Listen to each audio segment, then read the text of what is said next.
Welcome to day 5 of the climb. The year was 1924. A historian from South Dakota spearheaded a brand new project to stimulate local tourism in the area. He approached the sculptor Gutzon Borglum about his idea. 4 U.S. presidents would be prominently displayed on the face of the Black Hills Mountains of South Dakota. The 4 presidents who were chosen were selected because of their role in preserving the Republic and expanding its territory. So Borglum, along with 400 other workers, began sculpting these 60-foot-high sculptures on the face of Mount Rushmore in October 1927. A tram was installed to take the workers from the bottom of the mountain to the top every workday, and the presidential faces were finished one at a time. When they were all completed in 1938, a 70-foot tunnel was blasted into the side of the mountain to archive some of the most venerated documents in American history: the U.S. Constitution, the Declaration of Independence, and the Bill of Rights. These special documents were kept in a teakwood box and then locked in a titanium vault and covered with a granite capstone. Visitors can know when they look at Mount Rushmore that they are looking at more than just an epic work of art. This is a sacred monument to American history. Each year, over 2 million people visit Mount Rushmore. They don't visit to be climbers, they visit to marvel and to remember and to pay homage to the great experiment of democracy. Rushmore is a place where strangers find common unity because of their common past. It reminds us of who we are and the struggle that has taken place to preserve all that we know. 6,500 miles away, in a region once known as Samaria and a town once known as Shechem, a very different kind of monument to an ancient era sat mostly forgotten. There's a set of twin peaks there named Mount Ebal and Mount Gerizim that represent a significant biblical landmark. Their shape brings to mind a pair of shoulders, which is why the town is called Shechem. The Hebrew word for Shechem means shoulders. The story of Shechem begins with an unlikely wanderer, and from there it takes on a life of its own. We begin in Genesis chapter 12. A man named Abraham is told by God that if he leaves his home in modern-day Iraq and follows God, he will one day become the father of a great nation. In verse 4 it says, "So Abraham went as the Lord had told him, and Lot went with him. Abraham was 75 years old when he set out from Haran. He took his wife Sarai, his nephew Lot, all the possessions they had accumulated, and the people they had acquired in Haran, and they set out for the land of Canaan." And they arrived there. Abraham traveled through the land as far as the site of the great tree of Moreh at Shechem.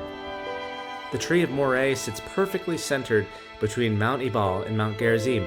If the mountains are like shoulders, this holy tree would serve as the neck. And Moreh, that word means teaching. So Abraham traveled 900 miles across the Middle East to find a place he had never seen before and arrive at the place of teaching. And so begins one of the great narratives of the Bible. Fueled by his faith, a man is willing to trust his God more than his own needs or his own ideas, so he can arrive at a place of teaching.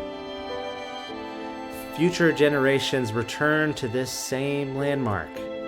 For example, when his grandson named Jacob got married, his new wife was caught secretly hiding false idols in her tent. And when Jacob found this out, knowing that this was detestable to God, he decided to bury those idols under that same tree of teaching that Abraham stood before. Several chapters later, Jacob buys a plot of land nearby that same tree of teaching and the foot of Mount Ebal and Mount Gerizim, and he builds a well in the shadow of the mountains, with an altar intent on worshiping his God with all his heart. The landscape of these mountains is amazing to behold. The 2 hollowed-out mountains face each other, forming a kind of stadium amphitheater. Hundreds of years later, as Moses said his last goodbyes to his people, he chose this arena as a future gathering place to dedicate Israel's commitment to God. In Deuteronomy 27, we read the account. It says, "When you have crossed the Jordan, you shall set up for yourself large stones and coat them with lime, and write on them all the words of this law. You shall set up these stones on Mount Ebal, as I am commanding you today, and you shall coat them with lime. Moreover, you shall build there an altar to the Lord your God, an altar of stones. You shall not wield an iron tool on them. Half of the tribe shall stand on Mount Gerizim to bless the people, and the other half of the tribe shall stand on Mount Ebal to pronounce the curses." In Joshua chapter 8, that moment finally arrives when God's people had crossed over the Jordan into their promised land. The Ark of the Covenant sat between the two mountains, and chapter 8 describes the ensuing ceremony that took place. It says all the Israelites, with their elders, their officials, and their judges, were standing on both sides of the Ark of the Covenant of the Lord, facing the Levitical priests who carried it. Half of the people stood in front of Mount Gerizim, and half of them in front of Mount Ebal, as Moses, the servant of the Lord, had formerly commanded when he gave instructions to bless the people of Israel. So Joshua read all the words of the law, the blessings and the curses, just as it is written in the book of the law. You see, what took place was the forging of a new identity under God. In the case of Mount Rushmore, it was carved out with dynamite sticks and hammers. But God's monument was remarkably different. As we look at the passage, we can see that every element of their worship was designed and provided by God. For example, the blueprints of the Ark of the Covenant were given by God to Moses, and the mountainous stadium around them was carved and formed by the majesty of his creation. Joshua 8 tells us that the altar they used was an altar of uncut stones, on which no iron tool had been used. Only God's hands had hewn that altar. But most of all, the men, the women, and the children, everyone who stood at the center of these mountains, each one had been handcrafted by God. We learn this: the most worthy sanctuary for our devotion to God has already been built by him.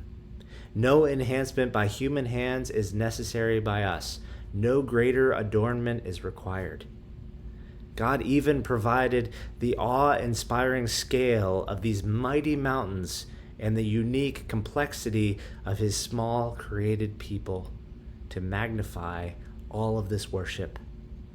We just have to show up. We have to be ready to offer our hearts. 16 chapters later, Joshua and his people returned to the same spot so that they could renew their covenant. It says Joshua made a covenant with the people that day and made for them a statute and an ordinance in Shechem. Joshua took a large stone and set it up there under the oak that was by the sanctuary of the Lord. Then Joshua said to all of the people, "Behold, this stone shall be a witness against us, because it has heard all the words of the Lord." When this young nation gathered together, the monument was not God's face carved into a mountain. It was his people facing each other. For a brief moment in time, standing on opposite mountainsides, God's people were united by his power. They were mobilized for his glory, and they were surrendered to the authority of his commands. The monument of God offered a brief snapshot of the kingdom of heaven on earth. And after this ceremony in Joshua 24, they buried the bones of their ancestor Joseph between the shoulders of Mount Ebal and Mount Gerizim. And many years later, King David's grandson Rehoboam returned to the same spot so that he could be coronated as king of Israel. But sadly, this time the opportunity for unity and renewal became ground zero for Israel's new civil war. Over the centuries, the shadows of Ebal and Gerizim have seen the highs and the lows of the biblical narrative. At this point in the nation of Israel, we can definitely see a pattern forming. Ebal and Gerizim became a sanctuary for surrendering to God's authority, and remembering his righteousness. What would the monument to God look like in your life? Where would it stand? What would it celebrate? What would it look like to stand in a place where your heart would bow to God's towering presence and where his victories would inspire your awe? Today, the modern city of Nablus, where these mountains meet, is void of any monuments. And for most Holy Land tourists, it remains entirely unnoticed. It's clear to see that the monument of God was never wrapped up in a place. Instead, the unity of believers has always been the monument of God. After all, God never desired a landmark to memorialize his fame or a statue to advertise his glory.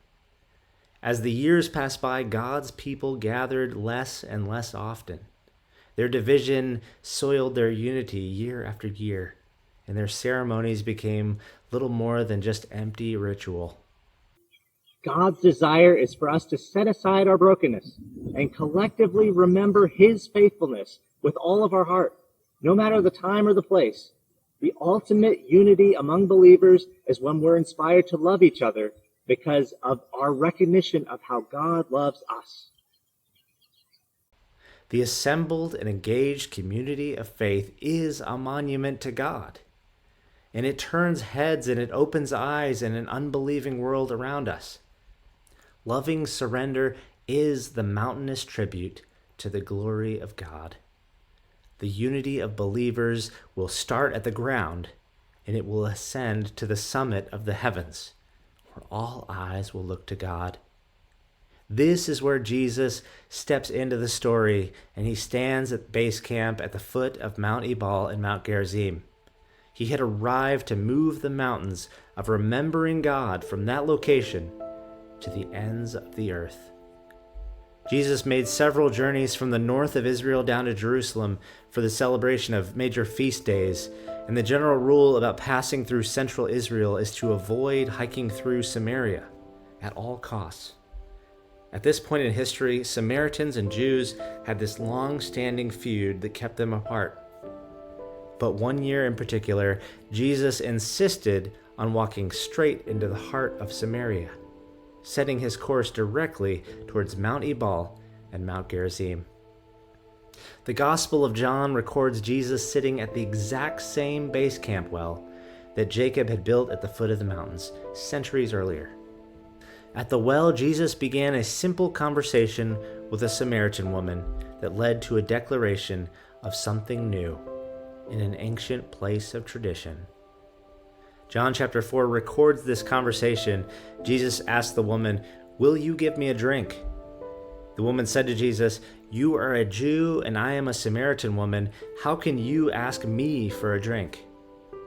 Jesus responded, "If you knew the gift of God, you would have been given living water." This woman had grown up in this town. She knew the history of Mount Ebal and Gerizim and the traditions of remembering God in these mountains. But the spot that once stood for being a monument of God had suddenly become a place where God was unrecognizable. But here's where it all changed. The time was right for Jesus to declare that a Savior was here, and to build a newer and a greater monument to God, which would be his church. He tells the woman, "A time is coming when you will worship the Father neither on this mountain nor in Jerusalem." The woman said to him, "I know that Messiah is coming, he who is called the Christ. When that one comes, he will declare all things to us." Jesus said to her, "I am he, the one speaking to you now." It was the first public declaration from Jesus that he is the Messiah. It was as if the mountains were still echoing the declaration of God's victory in the valley from many centuries before. In prayer, in worship, in service to God, and surrender, our Messiah has given us a new way of remembering God's goodness. 1 Corinthians chapter 11 recalls the words of the Last Supper. It says, "This is my body, which is for you. Do this in remembrance of me." In the same way, after the supper, he took the cup, saying, "This cup is the new covenant of my blood. Do this whenever you drink it in remembrance of me." It would launch many new gatherings around many new mountains, in homes everywhere, in church buildings and in neighborhoods. A new generation of believers would sing new praises, and the world over would amount to a resounding mountain of God's praise, saying, "I remember that Jesus died for me." God had managed to create a memorial for his name that would go wherever his people went. The 2 mountains of Shechem gave us a hint long ago that God was up to something big. But little did we know, it was just a mere shadow of what was to come. Ebal and Gerizim could house thousands of worshipers, but his church would one day stretch to the ends of the earth. Like Abraham, our faith has led us to this unfamiliar place where we stand before God's mountainous throne and we allow him to teach us to follow him. Wrapped in awe and surrender, the church rejoices in unison, not to rededicate the law, but in remembrance of his sacrifice. You have arrived at the monument of God. It's deeper than any well.